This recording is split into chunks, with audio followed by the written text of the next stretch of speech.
মৌরি গাছ দেখেছো কখনো? বাজার থেকে তো অনেক মৌরি কিনে খাও। চলো আজ তোমাদের আমি মৌরি গাছ দেখাবো। হরে কৃষ্ণা, রাধে রাধে। এক কাপ চা দিয়ে সকালের শুরুটা করেছিলাম, সাথে জানলা থেকে মিষ্টি রোদ। যদিও বা গরমকালে মিষ্টি রোদ বলা চলে না, যাই হোক জানলা দিয়ে খোলা বাতাস আর তার সাথে রোদের সাথে খেয়ে নিয়েছিলাম চা বিস্কুট। তার আধ ঘন্টা পর খেয়ে নিয়েছিলাম ছানা, আর তারপর খেয়েছিলাম টক ডাল দিয়ে ভাত আর পটল ভাজা।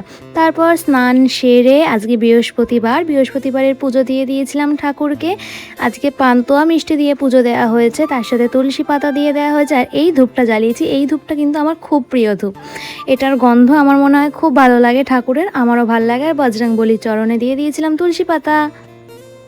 হরে কৃষ্ণা, রাধে রাধে। তো আমি একটা বিশেষ প্রয়োজনে বাইরে গিয়েছিলাম, তো সেখান থেকে চলে এসেছি, খুব গরম। আর তারপর দুপুরে লাঞ্চ সেরে খেয়ে নিয়েছিলাম এই যে চা আর বিস্কিট। লাঞ্চটা না তোমাদের সঙ্গে একদম শেয়ার করতে আজকে ভুলে গেছি, যাই হোক রাতে না হয় শেয়ার করে দেবো। তা আবার বিকালবেলা খেয়ে নিচ্ছি দুধ চা। চলো চাটা খেয়ে নিয়ে আবার আসছি তোমাদের সঙ্গে। এসে গেছি, এখন কাটবো হচ্ছে মৌরি আমি কাঁচি দিয়েই কাটবো। যেটা বলছিলাম তোমাদের আজ দেখাবো মৌরি গাছ। গ্রামের মানুষ তো হয়তো চেনে, বাট আমাদের শহরের মানুষ বেশিরভাগ মানুষই চেনে না। তো চলো তোমাদের দেখিয়ে দিই।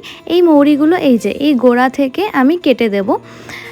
এই যে এখান থেকে কিন্তু আবার হচ্ছে গাছ বেরোবে, মাটিতে দেখো পড়ে গেল। এই যে তুলে নিলাম, তুলে নিয়ে এবার আমি রেখে দেব। এই যে প্রথমে ছোট বাটিতে নিয়েছিলাম, কিন্তু পরে দেখলাম এই বাটিটা ধরলো না, তো মৌরি সব কেটে নিয়ে চলে এসেছি। এখনও গাছে কিছু আছে, উপরে ফুলটা যতক্ষণ না পর্যন্ত মানে ফুরিয়ে যাবে ততক্ষণ পর্যন্ত মৌরিগুলো কাটা যাবে না। এখানে দেখো কত পরিমাণে মৌরি তুলেছি। এখানে কালারটা ফেড দেখাচ্ছে কেন জানো? কারণ হচ্ছে লাইটটা বন্ধ, শুধু ফ্ল্যাশ দিয়ে আমি চালাচ্ছি সেই জন্য। তারপর মা এনে দিল হচ্ছে সুগার অ্যান্ড স্পাইস থেকে এই খাবারটা। তো চলো খেয়ে নিই। এই যে কী আছে এর ভেতরে, চলো দেখিয়ে দিই তোমাদের। এর ভেতরে আছে চিকেন হটডগ। আচ্ছা, সুগার অ্যান্ড স্পাইসে কি এরকম শুভ নববর্ষ এরম লিখে প্যাকেটটা চেঞ্জ করেছে?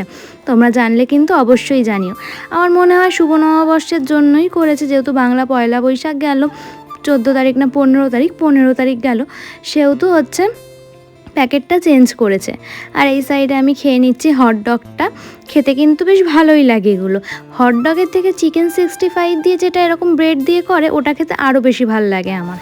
আমি যেহেতু খুব বেশি ঝাল পছন্দ করি না, সেহেতু এইটা আমার কাছে খুব স্পাইসি লাগে। চিকেন 65টাও স্পাইসি লাগে, কিন্তু খেতেও তো সেরকম ভাল লাগে। তো রাতের মেনুতে তেমন কিছুই ছিল না। কালকে ছিল হচ্ছে ভাত, টক ডাল আর চিকেন পকোড়া আর চিকেন চপ। তো চলো আজকের ভিডিওটা এখানে এন্ড করছি। তোমার সবাই ভালো থেকো, সুস্থ থেকো, আবার দেখা হচ্ছে নতুন কোনো ভিডিওতে।